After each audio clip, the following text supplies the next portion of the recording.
हाँ जी, केपीके ਦਾ bill pass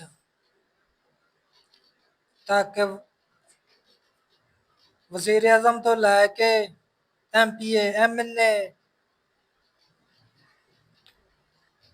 Khan ਸ਼ਾਮੇ ਤੱਕ ਜੁੱਤੀਆਂ ਪਾਲਿਸ਼ ਕਰਨ ਵਾਲੇ ਤੱਕ ਸਰਕਾਰੀ ਖਰਚੇ ਤੇ ਚੱਲਣਗੇ। ਬਲੂ ਪਾਸਪੋਰਟ ਵਜ੍ਹਾ ਬਈ ਬਾਕੀ ਫਾਰਮ ਨੂੰ ਤਾਂ ਬਲੂ ਪਾਸਪੋਰਟ ਮਿਲਦਾ ਨਹੀਂ ਹੈ। ਐਮਪੀਏ ਐਮਐਲਏ ਨੂੰ ਵਜ਼ੀਰ ਨੂੰ ਮਸ਼ੀਰ ਨੂੰ ਹਰ ਕਿਸੇ ਨੂੰ ਬਲੂ ਪਾਸਪੋਰਟ। ਕੋਈ ਸ਼ਰਮ ਨੂੰ ਹੱਥ ਮਾਰੋ ਤਾਂ ਕਿ ਨਾ ਤੁਸੀਂ ਉਹਨੂੰ ਕੀ ਕਹਿੰਦੇ ਟੂਲ ਟੈਕਸ ਦਿਓ, ਨਾ ਤੁਸੀਂ ਬਿਜਲੀ ਦਾ ਬਿੱਲ ਦਿਓ।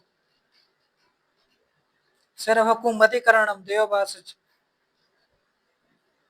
ਇਧਰੋਂ ਕਰਪਸ਼ਨ ਕਰ ਲਈ, ਇਧਰੋਂ ਕਰ ਲਈ, ਇਧਰੋਂ ਕਰ ਲਈ। ਮੇਰਾ ਸਵਾਲ ਹੈ ਕੇਪੀਕੀ ਹਕੂਮਤ ਅੱਗੇ ਤੱਕ ਕਿਹੜਾ ਕੰਮ ਕੀਤਾ ਜੇ ਏਡਾ ਵੱਡਾ ਤੱਕ ਜਿਹੜਾ ਤੁਹਾਨੂੰ ਬਲੂ ਪਾਸਪੋਰਟ ਦਿੱਤਾ ਜਾਏ, ਮਰਾਤ ਫ੍ਰੀ ਦਿੱਤੀਆਂ ਜਾਣ ਤੁਹਾਨੂੰ। ਕੇਪੀਕੇ ਦੀ ਤੇ ਆਵਾਮ ਤੇ ਜ਼ਲੀਲ ਹੋਣ ਦਈ ਆ। ਖੈਬਰ ਪਖਤੂਨਖਵਾ ਉੱਥੇ ਜ਼ਲੀਲ ਹੋਣ ਦਈ ਆ। ਉੱਥੇ ਪਠਾਨ ਉੱਥੇ ਦੇ ਉਹਨਾਂ ਨਾ ਕੋਈ ਇੱਥੇ ਕਾਰੋਬਾਰ ਏ। ਕੋਈ ਕਾਰੋਬਾਰ ਕਰੋ, ਕੋਈ ਇੰਡਸਟਰੀ ਲਗਾਓ ਉੱਥੇ।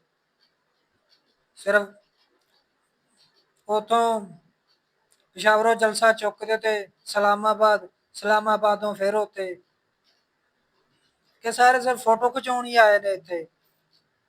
ਸਾਰੀਆਂ ਮਰਾਤਾਂ ਭੈਣ ਹਰ ਕਿਸੇ ਨੇ ਪਾਕਿਸਤਾਨ ਚੋਂ ਲੈਣੀਆਂ ਨੇ।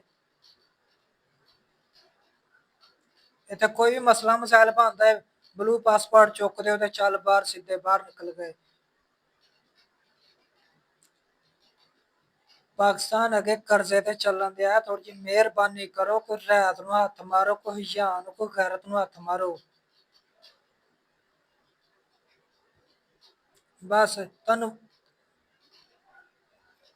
ਇਸ ਲਈ ਵੋਟ ਦਿੱਤੇ ਨੇ। ਇਮਰਾਨ ਖਾਨ ਨੂੰ ਛਡਾ ਲਓ ਤੇ ਮਰਾਤ ਲੈ ਲਓ ਬਸ। ਥੋੜਾ ਜਿਹਾ ਇਸ ਤੋਂ ਅੱਗੇ ਵੀ ਵੱਧ ਜਾਓ। ਲੱਗੀ ਆ ਸਮਝ? ਹਾਂ, ਨਾਲੇ ਲਾਇਸੈਂਸ ਕਿਹੜੀ ਗੱਲ ਦਾ ਤਾਂ ਕਿ ਤੁਸੀਂ ਜਿੱਥੇ ਵੀ ਜਾਓ ਧਰਨੇ ਦੇ ਵਿੱਚ ਉੱਥੇ ਜਾ ਕੇ ਤੁਹਾਨੂੰ ਕੋਈ ਨਾ ਕੋਈ ਚੰਗੀ ਗੱਲ ਲੱਗੇ ਤੇ ਫੈਰ ਮਾਰ ਦਿਓ ਅਗਲੇ ਬੰਦੇ ਨੂੰ। ਸਹੀ ਆ ਬਈ, ਗੁੱਡ ਗੁੱਡ ਗੁੱਡ।